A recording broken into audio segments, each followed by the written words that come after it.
Notre équipe se compose de Lutz Dirksen, de 9 accompagnateurs et de 3 caméramens.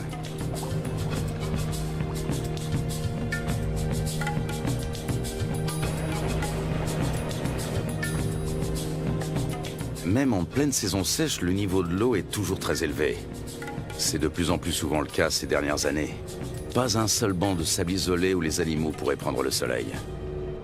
Apercevoir des anacondas s'annonce difficile. Le grand anaconda, aussi appelé anaconda vert, vit à l'est des Andes, près des grands systèmes hydrologiques. On connaît bien la vie de ces serpents dans les zones marécageuses du Venezuela, les llanos.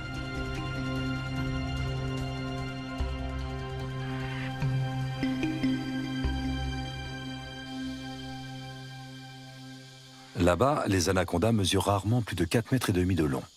Leur proie préférée, ce sont les capybaras, les plus grands rongeurs au monde dont les dimensions peuvent atteindre celles d'un chien berger.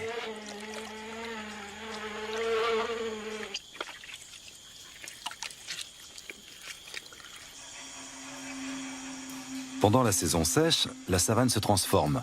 Les lacs deviennent de vastes champs de boue durcie.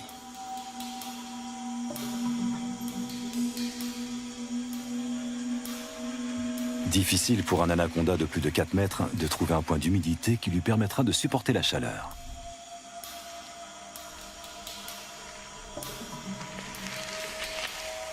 Les petits spécimens ont moins de mal à survivre.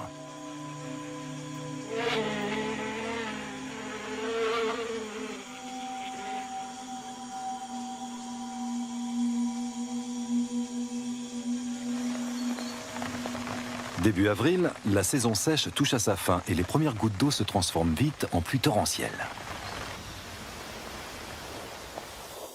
En à peine quelques jours, les étendues asséchées se gorgent d'eau.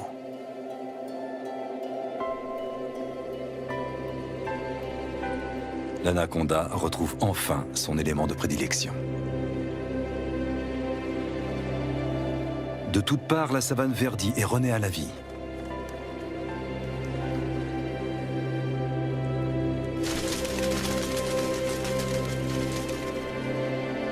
Les anacondas qui vivent au bord du fleuve sont différents de leurs congénères de la savane.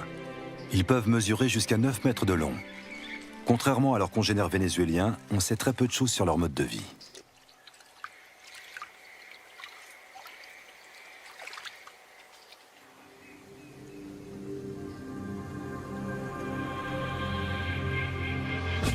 Notre première journée de voyage touche à sa fin à Riwa, le dernier village qui borde la rivière. Un monde sauvage nous attend ensuite.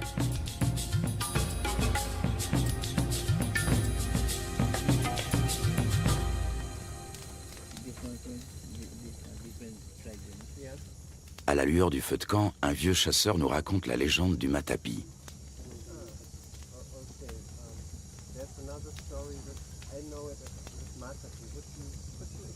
Cet ustensile permet aux femmes d'extraire le jus toxique du manioc. L'idée en est venue à un chasseur alors qu'il observait un anaconda en train de se nourrir. Il a conçu une clé faite de lianes qui imite les mouvements de contraction du serpent en train d'avaler sa proie.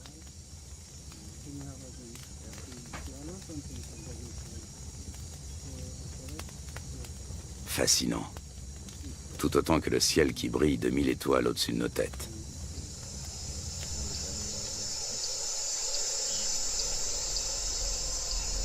Le grand anaconda appartient à la famille des Boidae. Il tue en enroulant étroitement son corps musculeux autour de sa victime jusqu'à ce qu'elle meure étouffée. Ses dents sont orientées vers l'arrière, ce qui lui permet de la maintenir, sans toutefois la découper. Il n'a donc pas d'autre choix que de l'engloutir en une seule fois.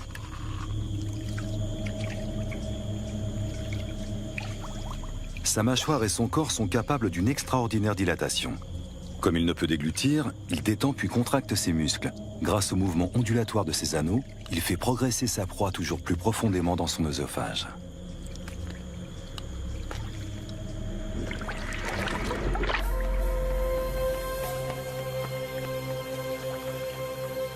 Un groupe de becs en ciseaux prend son envol dans la lumière du petit matin.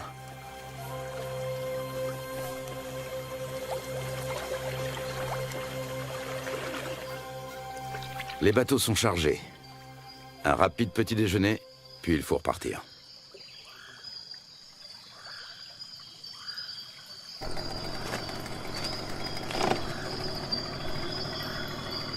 Encore 3 longues journées de bateau nous attendent.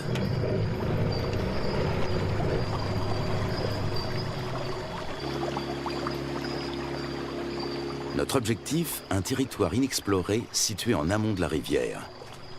Il y a 2 ans, des chasseurs y ont observé des anacondas de plus de 6 mètres de long. Lutz Dirksen a l'intention de remonter cette piste.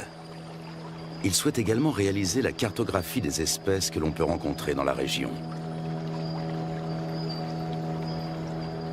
Plus nous progressons et plus la nature nous semble vierge.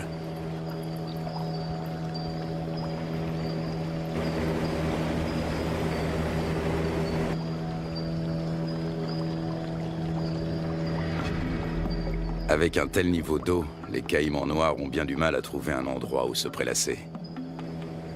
Les plus gros spécimens, eux, ont trouvé leur place au soleil.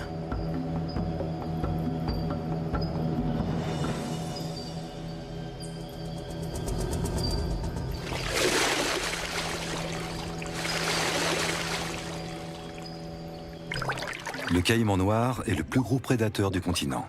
Ses mensurations, 7 mètres de long pour 100 kilos. Des écailles viennent agrémenter sa tête et son dos.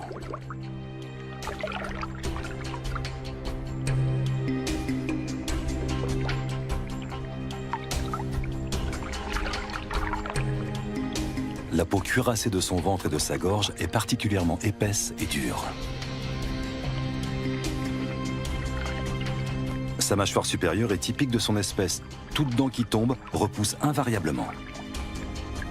Les petits points qui ornent son museau sont autant de récepteurs ultrasensibles qui lui permettent de localiser ses proies.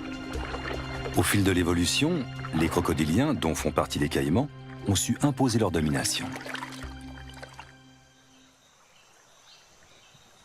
Après plusieurs heures de trajet, une pause est la bienvenue.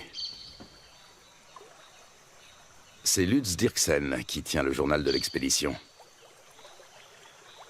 Ses observations précises sur les espèces rencontrées lui seront plus tard d'une grande utilité. Notre campement sur la rive a éveillé l'intérêt des caïmans. Prudemment, mais non sans une certaine curiosité, ils viennent y voir de plus près.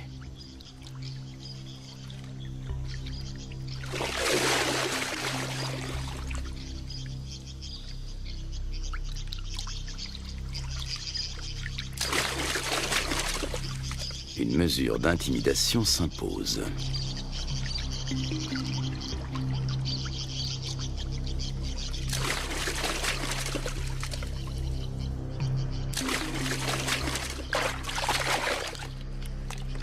Dans l'eau, le caméraman se fait tout petit.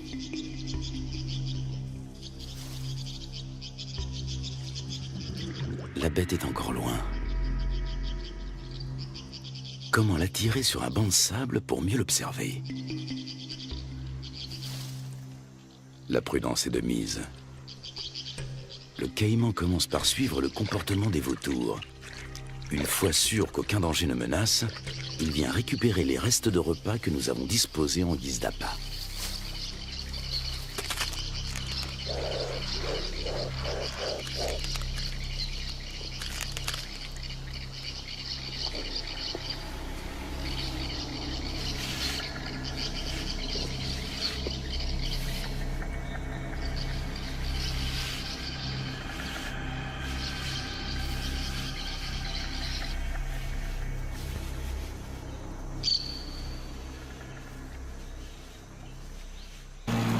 Le voyage reprend à bord de nos 3 bateaux. Dans ce virage, la rivière a creusé une profonde entaille dans la berge et coule désormais tout droit. Des vestiges de l'ancienne berge se dressent encore au milieu du courant qui se renforce. Les moteurs des bateaux sont soumis à rude épreuve. Les limites des rivières sauvages varient souvent, formant de multiples bras morts et des étangs.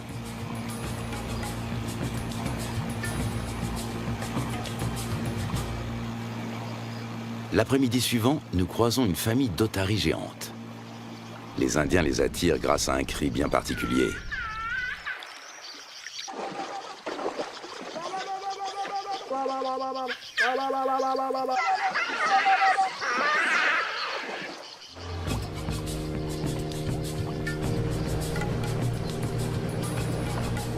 Nous touchons enfin au but.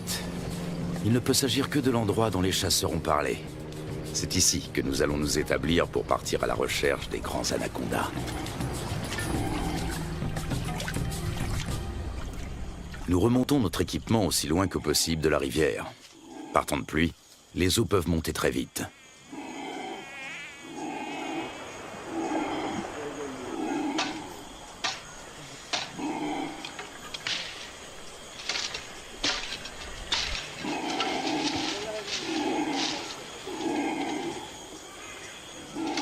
Sous les cris de protestation des singes hurleurs, nous installons 4 bâches imperméables.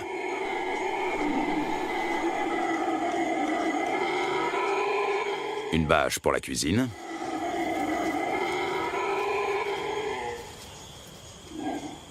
Une pour l'équipement de tournage. Et 2 pour nos hamacs. Nous savons que les serpents et les scorpions aiment se glisser dans les poches et les bottes des hommes.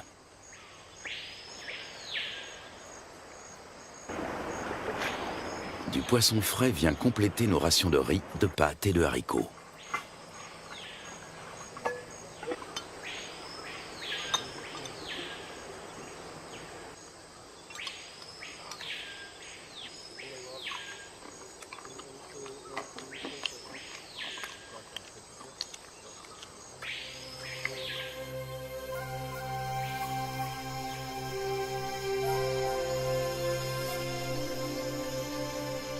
Nous sommes en route depuis maintenant plusieurs heures. En raison des fortes précipitations, les eaux sont encore très hautes, au point que les branches gênent notre progression. Les animaux n'ont pas besoin de venir à la rivière pour trouver de l'eau.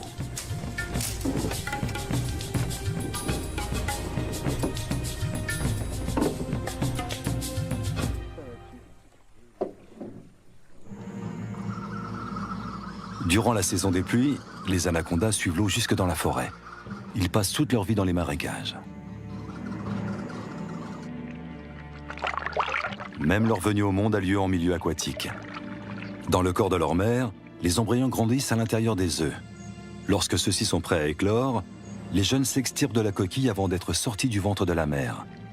Ils naissent ensuite sous forme de petits serpents parfaitement développés. Ils sont tout de suite dans leur élément. Le nombre de jeunes dépend du gabarit de la mère. Chez une grande femelle, une portée peut compter plus de 80 serpenteaux.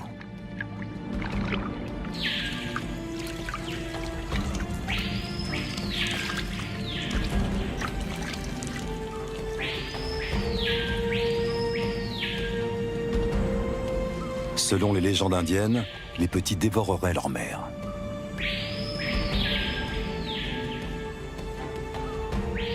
Un certain nombre de serpenteaux s'éloignent quelques minutes à peine après leur naissance.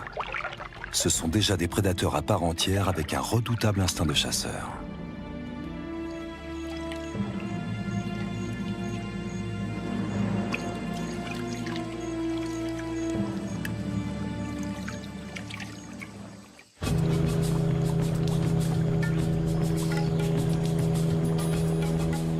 Pour son bain de soleil, cette iguane a choisi une souche d'arbre. Nous tentons notre chance dans un petit cours d'eau.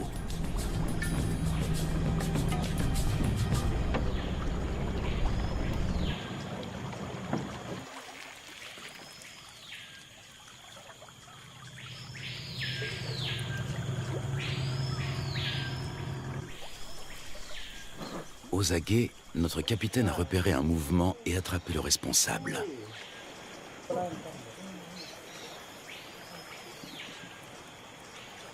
Un jeune anaconda. Il fait près d'1 mètre de long et est âgé de seulement quelques semaines.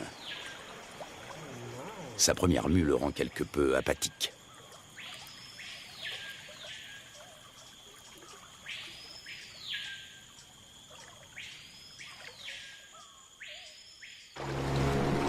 De retour à bord du bateau, le soleil se fait brûlant. La saison sèche semble enfin arriver. Il faudra toutefois attendre plusieurs jours pour que le niveau des eaux baisse.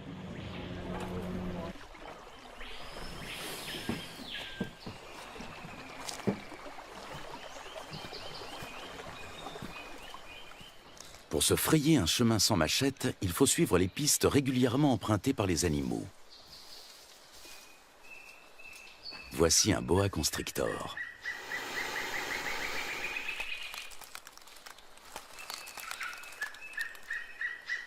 Nous sommes trop grands pour lui servir de proie, mais cela ne l'empêche pas d'essayer de nous intimider. Lutz Dirksen connaît bien le comportement des serpents. D'une main experte, il attrape doucement mais fermement l'animal derrière la tête. Le boa constrictor est un cousin terrestre de l'anaconda. Celui-ci mesure près de 3 mètres. Il s'agit clairement d'une femelle.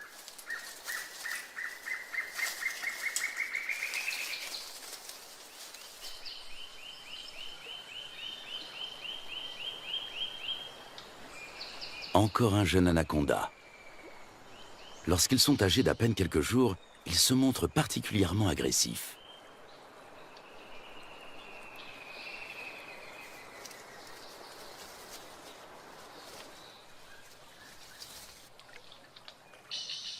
De retour au camp, Lutz Dirksen complète son journal.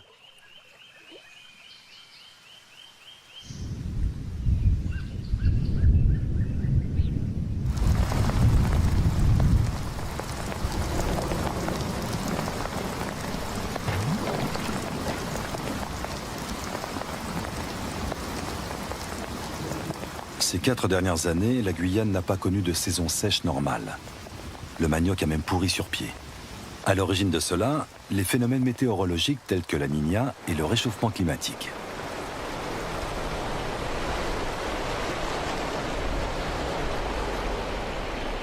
Des pluies torrentielles viennent grossir les cours d'eau. En quelques heures à peine, le niveau peut monter de plusieurs mètres.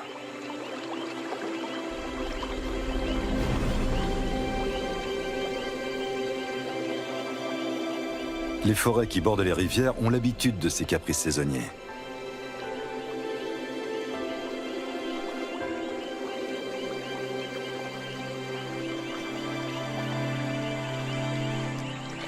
Les caïmans suivent eux aussi l'eau dans la forêt.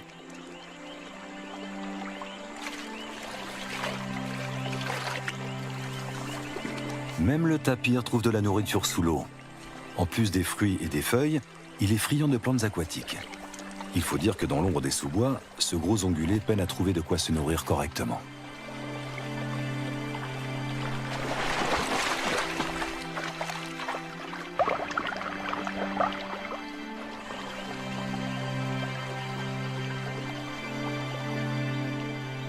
D'autres, en revanche, tentent d'éviter l'eau.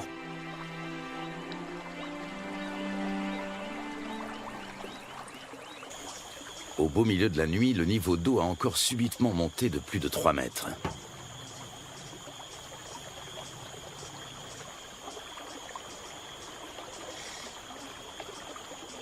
Nous sommes parvenus à mettre en lieu sûr la plupart de nos provisions, et surtout nos bateaux.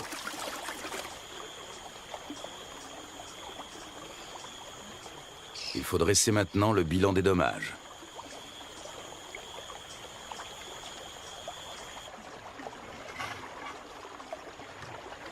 Tout est humide, voire trempé. Même notre matériel de tournage doit être séché.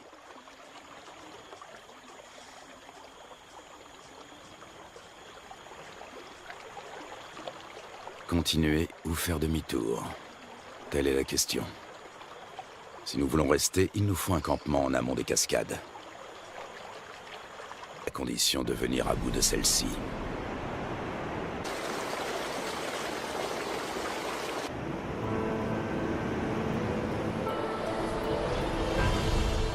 Rapides et cataractes sont fréquents en Guyane. Ils forment un habitat aquatique à part.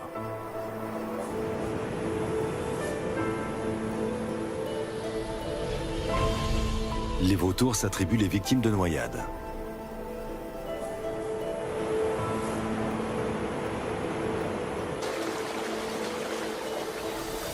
Dans les zones plus paisibles, les hérons se régalent d'escargots et de petits poissons.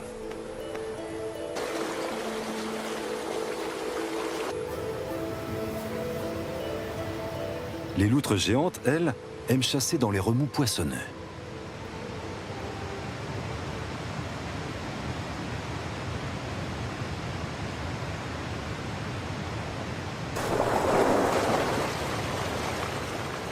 C'est là également que l'oiseau serpent vient pêcher de petits silures. Nous sommes sur le territoire du jacara, la seule espèce de caïman qui évolue dans ces eaux torrentielles. Il est nettement plus petit que le caïman noir.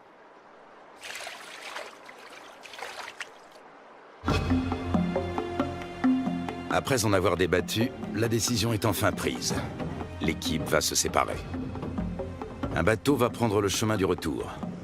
L'équipe de tournage, accompagnée de 6 des guides, va relever le défi et continuer la route vers l'amont. Impossible de savoir ce qui nous attend. Peu de gens se sont déjà aventurés au-delà de ces cascades. Pour y parvenir, il nous faut des troncs d'arbres. Ils vont nous servir à faire avancer les bateaux tout en protégeant leur coque. Chacun d'entre eux pèse près de 300 kilos.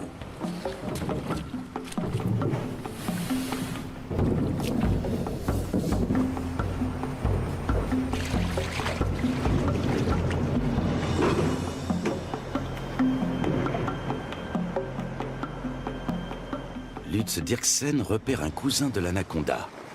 Il s'agit d'un Corallus hortulanus qui vit dans les arbres.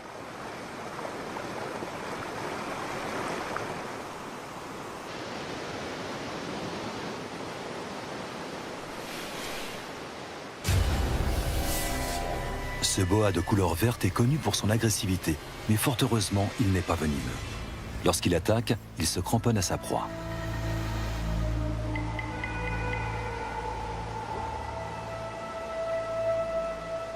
Au niveau de sa lèvre supérieure, on distingue ses fossettes sensorielles. Il s'agit de détecteurs de chaleur qui l'aident à repérer ses victimes, même de nuit.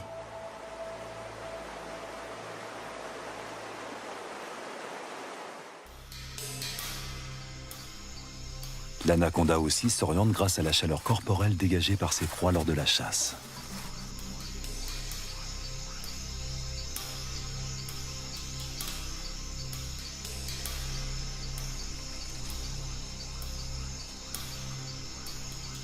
Peut-être distingue-t-il le paca comme à travers une caméra infrarouge.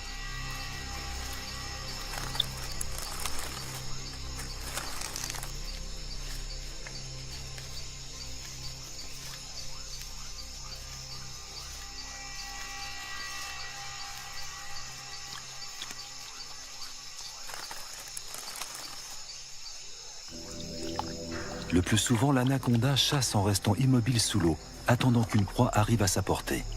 Seul son nez et ses yeux dépassent discrètement de la surface.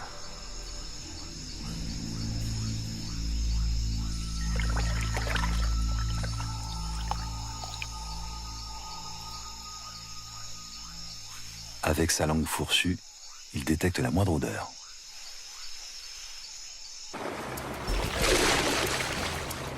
Nous progressons bien plus péniblement que nous ne l'avions imaginé. À la cascade succèdent des rapides, puis une nouvelle cataracte, puis encore des rapides. Impossible de naviguer, il y a trop de rochers sous l'eau. Le doute commence à s'installer.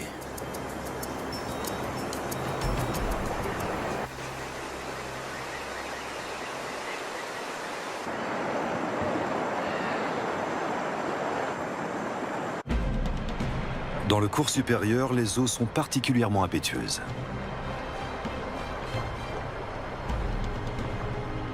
Jalonnés d'îlots et de rochers, de nombreux rapides se frayent un chemin à travers la contrée sauvage.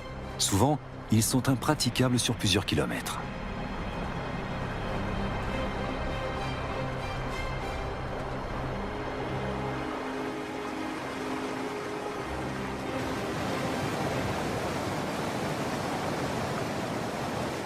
Les jacaras ont compris que les poissons leur tombent directement dans la gueule pour peu qu'ils se placent au bon endroit.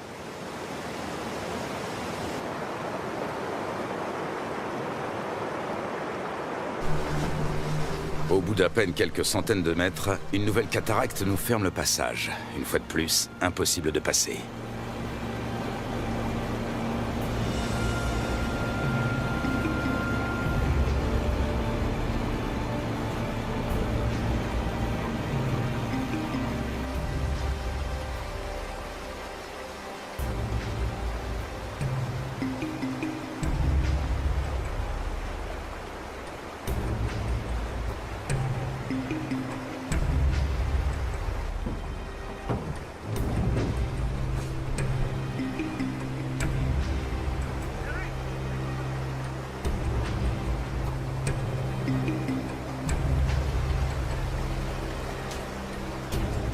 Nous progressons lentement. Souvent, la voie se referme et il faut rebrousser chemin pour tenter notre chance dans un nouveau bras.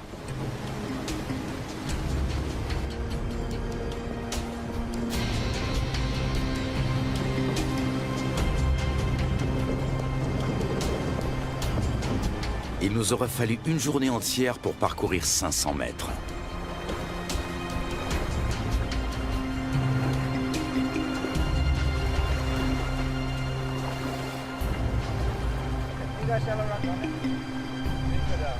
Alors que nous nous apprêtons à renoncer, le fleuve change de visage pour redevenir enfin navigable.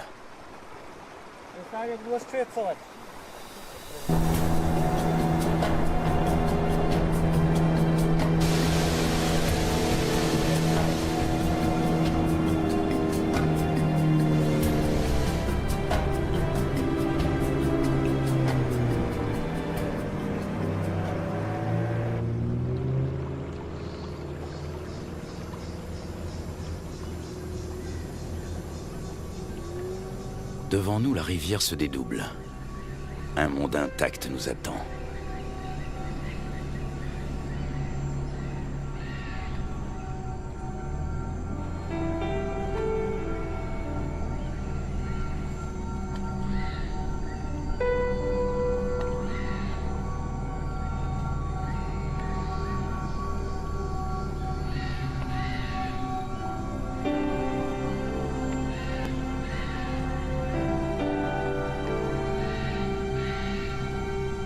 Le lendemain, un nouveau campement est monté. Cette fois, nous espérons être à l'abri des eaux.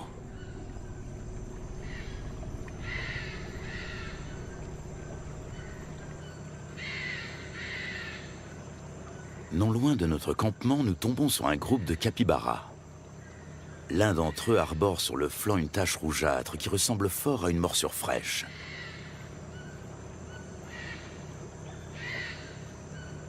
Les rongeurs ne semblent pas gênés par notre présence. Ailleurs, ils se montrent plus farouches. Ici, ils ne redoutent que le jaguar et l'anaconda. Et puis, au milieu d'un enchevêtrement de branches, il est là, immobile.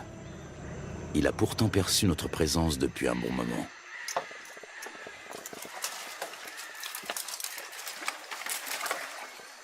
Impossible de l'approcher.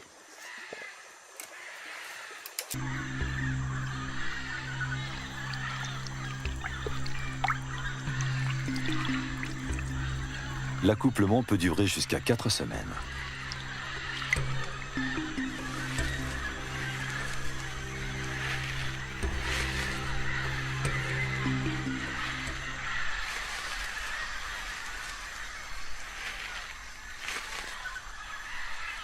Les mâles repartent ensuite, chacun de leur côté.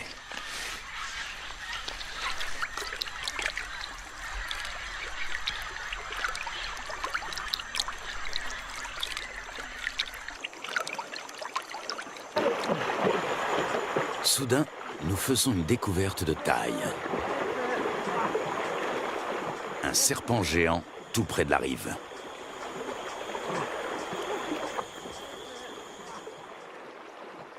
Même à 4, nous avons du mal à le maîtriser. Son corps n'est qu'un unique et gigantesque muscle d'acier flexible.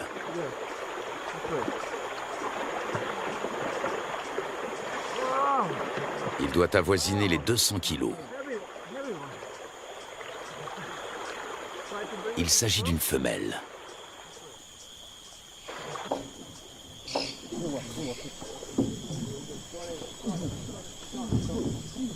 Sur la berge, nous pouvons la mesurer en toute tranquillité.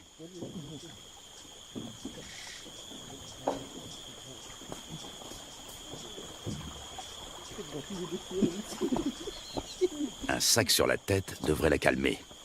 Un moyen qui a fait ses preuves.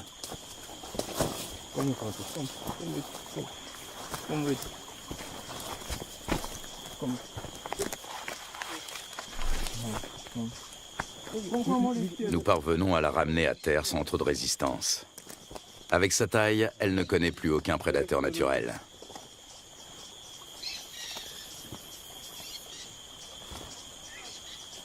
Certes, elle n'est pas venimeuse, mais elle sait se défendre.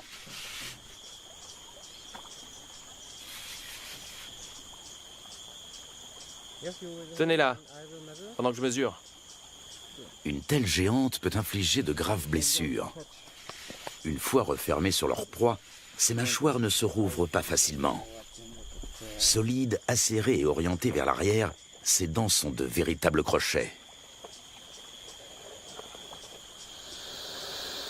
On distingue parfaitement sa trachée située à l'avant de la gueule. Elle lui permet de respirer pendant qu'elle avale lentement ses victimes.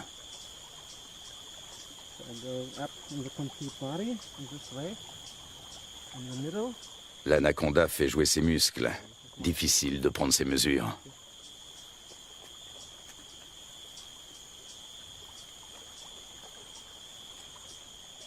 Cette femelle est nettement plus imposante que tous les autres anacondas que nous avons rencontrés au cours de notre voyage.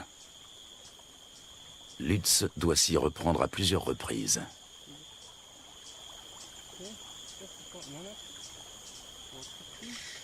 4,50 m.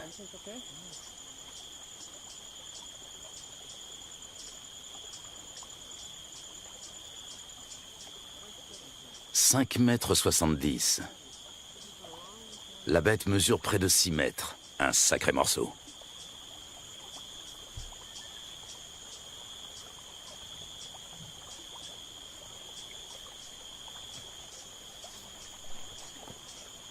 Lutz mesure la circonférence de son corps à l'endroit le plus fort.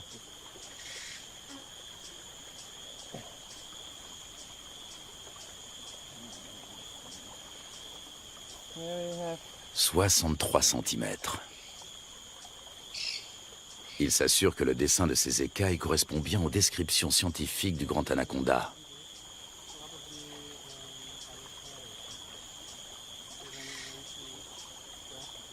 Ces plaies proviennent d'un marsupial. Il arrive que l'anaconda se...